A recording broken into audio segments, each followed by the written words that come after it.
Hi සුබ දවසක්. ඔන්න මම දුවනේ YouTube නාලිකාවට අදගෙන ආවා විශේෂම දෙයක්. ඒ කියන්නේ මේ මට එවන වීඩියෝ එකේ සහෝදරීගේ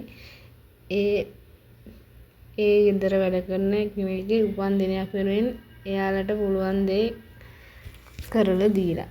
මොනවාද අද තියෙන්නේ අපේ ලංකාවේ චිකන් කරියක් පරිප්පු ඉන්දියාප්ප. කොහොමද ගැලපීම මරුනේ කන්න ආසයි නේද රටේ ඉන්න කෙනෙක්ට කියද්දිත් ආසයිම කන්න. ඉතින් ඒ සහෝදරීටයි ඒ මාත්‍යයටයි ගොඩක් පිං. මෙන්න මේ හදපු කෑම වේලා තමයි අද ඔයාලත් එක්ක බෙදා ගන්න මම අරගෙන ආවේ. අම්මයි තෝනිත් එක්ක ඉන්න මගේ යාළුවෝ සියලුම දෙනාට ගොඩක් ස්තුතියි. හැමදාමත් වගේ මාත් එක්ක රැඳී ඉන්න. අලුතෙන් වීඩියෝ එකක් දාපු ගමන් ඔයාලට බලන්න ඕන ඕල් බටන් එක සිලෙක්ට් කරන්න. මම මේ දාන වීඩියෝ ඔයාලගේ යාළුවොත් එක්ක බෙදා ගන්න ඕන යාළුවෝන් අතර ෂෙයා කරන්න. මොනවා හරි වැරද්දක් අඩුපාඩුවක් තියෙනවා නම් ඒකත් පහලින් කමෙන්ට් එකක් දාන්න. එහෙනම් අපි යමු චිකන් කරිය හදාගන්න. මෙන්න මේ විදියට මුලින්ම ලුණු සුදු ලුණු කුරුඳු කරපිංචා ඔය වගේ දේවල් බෙදගෙන අර සාමාන්‍ය අපේ ලංකාවේ හදන්නේ කොහොමත් සැර පාටට මිරිස් බෙදලා ඒ විදිහට තමයි මේ සහෝදරිත් හදන්නේ. මේ සහෝදරිය ඉතින් දැක්කත් ඇති කෑම ඉතින් කෑවහම බඩ පිරෙනවා. මේ ඉතින් මට ඊයේ කෑම ගොඩාක් වීඩියෝ එවල තිබ්බා. මේ වීඩියෝ අප්ලෝඩ් කරගන්න බැරි තරමට ඒ යාළුවට පුළුවන් විදියට උපන්දිනේ සමරලා සෞදියේ ඉඳලා. ඉතින් මේ ඒ වීඩියෝ තුනක් එක වීඩියෝ එකකට ගේන්න හිතුවා. කොතනින් හරි ස්කිප් වෙලා තියෙනවා නම් ඉතින් සමාව වෙන්න ඕන. බොහොම අමාරුවෙන් හදාගත්තේ වීඩියෝ තුනම එකට.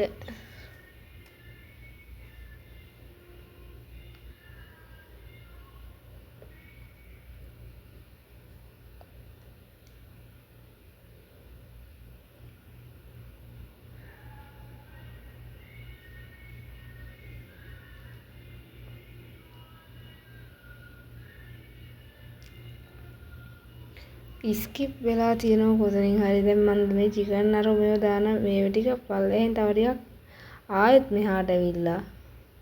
මොකද දන්න එකට පොඩි වැරද්දක් කොහෙන් හරි වෙලා තියෙනවා. හරි අමාරුයි මේ වීඩියෝ අප්ලෝඩ් කරන්න ගියාම පිළිවෙලකට හදා ගන්නකොට මේ අපි ඉතින් අර රට රාජ්‍යවල වැඩ කරන ගමන් ඒ ප්‍රශ්න හරි අමාරු ඒක විදිහකට හිත එක්තෙන් කරගන්න.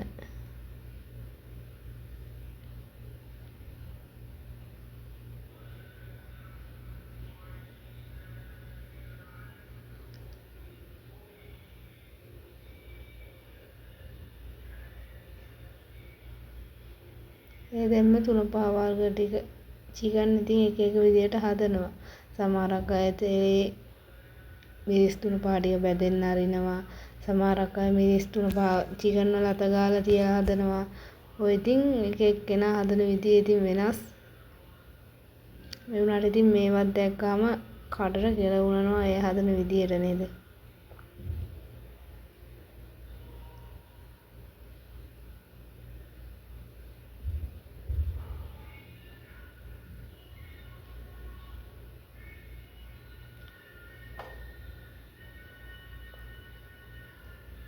ඒ දෙන්නේ කොරක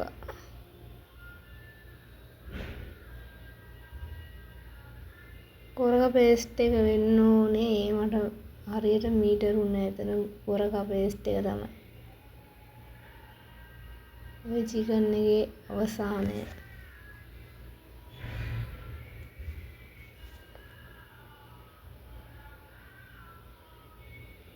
එහෙනම් ඉතින් මේ වීඩියෝ එක මම මෙතනින් මේ මගේ වොයිස් එක නතර කරනවා. මේ ඔයාලා හොඳින් බලා ගන්න මේ දාන දේවල්. තව ඉදිරියේ මේ වීඩියෝ එකේ තියෙනවා පරිප්පු හරියක් හදාගන්න එකත් ඉන්දියාප්ප හදාගන්න විදියත්. හරිද? එහෙනම් ඉතින් මාත් එක්ක රැඳී සිටින සියලුම දෙනාට නැවත වාරයක් කියන්නේ බොහෝමත් ස්තුතියි පරිස්සමින් ඉන්න. මේ සුබ ගමන් ඉන්න තැන පරිස්සමින් ඉන්න මොන රටේ හිටියත් ඒක මගේ ප්‍රාර්ථනාවක්. එහෙනම් බුදු සරණයි පරිස්සමින් ඉන්න.